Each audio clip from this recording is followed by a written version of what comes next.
काठमाडौँ क्षेत्र नम्बर 2 का राष्ट्रिय स्वतन्त्र पार्टीका विजयी उम्मेद्वार सुनिल केसीले विजयी पश्चात प्रथम पटक जनस्तरमा प्रत्यक्ष उपस्थित भई विजयी शुभेच्छा ग्रहण गरेका छन्।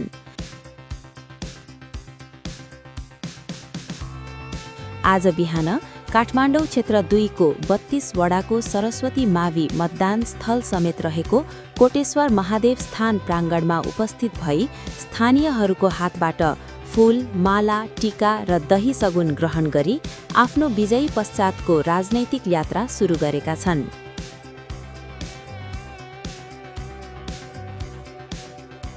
आज बिहान कोटेश्वर महादेव मन्दिर दर्शन र मन्दिर प्रसाद ग्रहण गर्दै उनले स्थानीयहरूलाई सम्बोधन गर्दै आफू सबै वर्ग, समूह, उमेरका जनताको जनप्रतिनिधि भएको र आगामी दिनमा पनि सीमित समूह र वर्गको भन्दा पनि समग्र देशवासी र नेपाल देशको जनप्रतिनिधिको रूपमा देश र जनसेवा गर्ने बताएका छन्।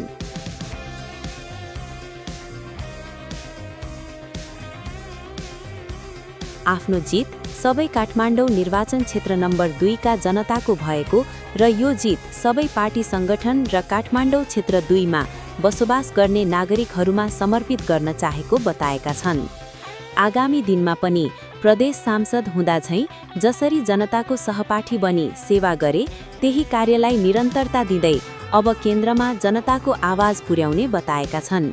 जनताको समस्या, पीडा र आवश्यकताको निम्ति केन्द्र सरकार समक्ष पुर्याउने र तीनै तहका सरकार र सरोकारवालासँग सहकार्य गर्दै जनमुखी कार्यमा आफ्ना समय व्यतीत गर्ने बताएका छन्।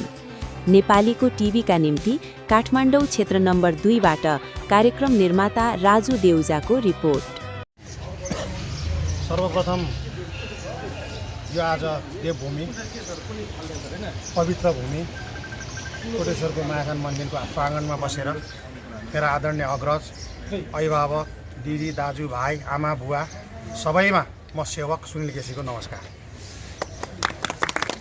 एउटा सम्झना चाहिँ के हो भने म यहीँ बसिरहँदाखेरि सबैजना साथीभाइहरूले तपाईँ 2 नम्बरको टिकट लिएर आउनुपर्छ, हाम्रो फुल सपोर्ट र साथ हुन्छ भनेर भन्नुभएको थियो। त्यतिखेर मैले टिकट नलिइसकेपछि वचन दिने कुरो भएन।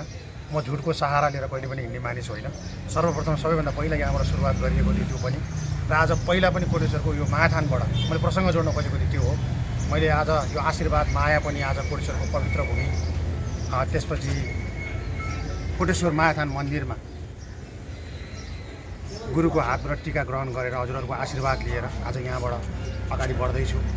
मैले पहिला पनि भनेको थिएँ क्षेत्र नम्बर 2 को योभन्दा अगाडिको प्रदेश सांसद हुँदाखेरि पनि दिनरात नमनिकन जहिले पनि सडकमै बसेँ। मैले यो कुराहरू राख्नु पर्दैन।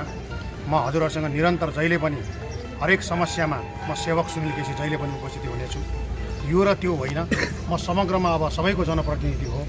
मैले यो र त्यो भन्ने पारिपाटी नै हामीले हटाउनुपर्छ भनेर प्रदेशदेखि नै हटाउँदै आएका थियौँ, किनभने सबैभन्दा ठुलो देश हो, जनता हो, अनि त्यसपछि अरू कुराहरू क्रमशः आउँदै जान्छ। त्यो हिसाबले गर्दाखेरि हाम्रो यहाँ समस्याहरूमा मेरो जहिले पनि हातेमालो हुन्छ। अब कानुनका कुराहरू छन्, संविधानका कुराहरू छन्। म एउटा विधायक भएको छु, सांसद भएको नाताले गर्दाखेरि त्यहाँभित्रका समस्याहरू पनि धेरै कुराहरू छन्। तीसँग पनि लड्दै भिड्दै र त्यो समस्याको समाधान गर्नुपर्ने छ। र समग्रमा तपाईँहरूले जुन साथ दिनुभयो, जुन माया दिनुभयो, जुन आशीर्वाद दिनुभयो, जुन हौसला दिनुभयो, सुनिल जतिको मानिस चाहिँ काठमाडौँ क्षेत्र नम्बर 2 को लागि उपयुक्त छ, यो मान्छेले जित्नुपर्छ भनेर मेरो आदरणीय अग्रज, अभिभावक, दिदी, दाजु, भाइ, दिदी, बहिनी सबैजनालाई विशेष गरेर म सुनिल केसीको तर्फबाट धेरै धेरै धन्यवाद। हामी सबै सहकार्य गर्छौँ। हामी कुनै पद होइन, म तपाईँकै भाइ हो, तपाईँहरूकै दाइ हो, तपाईँहरूकै छोरा हो, तपाईँहरूकै भतिज हो। तपाईँहरूलाई जे भन्न मन लाग्छ त्यही भन्ने हुन्छ, जे सजिलो लाग्छ त्यो भन्नु होला। तपाईँहरूसँग जहिले पनि मेरो सहकार्य हुन्छ। कोटेश्वर महाथान मन्दिरको पवित्र भूमि अगाडि बसेर भनेको छु, तपाईँको शिर कहिले निहुरिने दिने छैन।